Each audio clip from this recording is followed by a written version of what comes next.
Joanna, what are the factors behind this? Right. Thanks for having me on, Peter. Great to have you. I think one of the major things that we need to talk about is the fact that earlier this week, unemployment stats came out, and it just showed what we all knew was going to be true. It is increasingly hard for businesses to hire people, with Rachel Reeves' new £25 billion a year jobs tax rate, and then also the fact that the employment rights bill is making it extremely hard and very, very risky for employers to take a chance on people like graduates. That's why we have about 600,000 graduates on universal credit and unemployment benefit, because no business wants to take a chance on them. There are so many small businesses I speak to, people saying, like, I'd love to employ people, I'd love to take someone else on, but it's too risky and it's too expensive. Well, exactly, and they're completely right. And when you look at the stats that came out earlier this week, you see that the unemployment is up to 5%, which is the highest level we've seen since 2020. It's only really going to get worse. There was an additional 349,000 people unemployed since Labour have taken office. So that what we're seeing now is a direct results or the consequences of their bad policies and what they set out in the budget. And with the next budget coming up and all these things are rumoured to be happening, things are going to get worse.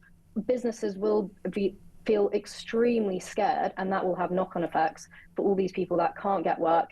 And quite frankly, the mentality is changing where it's easier to not work and not be employed. So and some of the numbers are absolutely staggering, because figures published by the Department of Work and Pensions show the number of universal credit claimants with no requirement to look for a job rose to just over 4 million. That's up 3.9 million in September, 50% above the 2.7 million level in July 2024. Half of the 8 million people in Britain claiming Britain's main employment benefit, universal credit, are now exempt from finding a job. Now, I'm sure, like you, Joanna, I have absolutely no problem with my taxes going to people who are genuinely disabled, who genuinely can't work. But I don't think there are 8 million people in this country who cannot possibly work. I think you hit the nail on the head there, because we've also seen a rise in people claiming disability benefit, so PIP payments, due to the fact that there's a rise in anxiety, depression. I mean, there's been workouts suggesting that, or showing that people are literally claiming it for Munchausen syndrome. And that's when you believe you have an illness, but you don't actually have one. So 1 in 10 people are now claiming PIP in 2025. And there's a trend to suggest that because you have the rise of online appointments and you don't have the correct checks, and you can't get a job, and it's actually easier. And people, if you're looking at the symptoms or the reasons you can claim, you will. So many people will qualify, and there's not the correct checks to have it. Listen, I think that's a really good point, and the Centre for Social Justice calling on Rachel Reeves to withdraw mental health benefits from 1.1 million people suffering from milder anxiety, depression or ADHD to replace it with NHS treatment. The Department of Work and Pensions said the number of people receiving universal credit has been increasing as we have invited tens of thousands of people each month to move from legacy benefits as they become phased out. We're determined to get more people off welfare and into work. That's why we're stepping up our plan to get Britain working with the most ambitious employment reforms in a generation. Every eligible young person who has been on universal credit for 18 months without earning or learning will also be offered guaranteed paid work through our youth guarantee. I mean, that may all be fine, Joanna, but the fact is that there are loads of people who aren't working. There are loads of employers who cannot or are unwilling and scared of the fact that the employment rights that you mentioned there, the huge pressure on national insurance contributions, mean that employing more people is just pointless or just too difficult.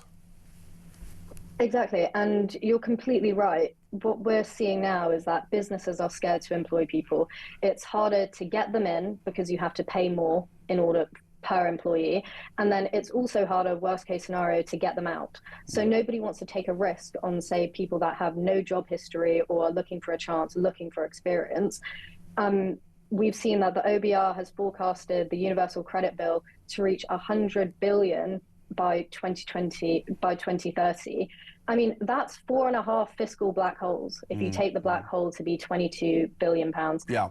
When you put things in perspective, we think these are I mean, we're not saying this isn't rocket science. Rachel Reeves knows these problems, and they are easily solvable. Cut down the scale of benefits offered. You have to encourage growth and be pro-business. Cut back the taxes on small businesses and corporation tax, etc., and allow the economy to flourish rather than punish the people that are creating jobs, creating growth, creating wealth. Joanna, thank you. Appreciate that. That's Joanna Marchong there, who's the spokeswoman for the Adam Smith Institute.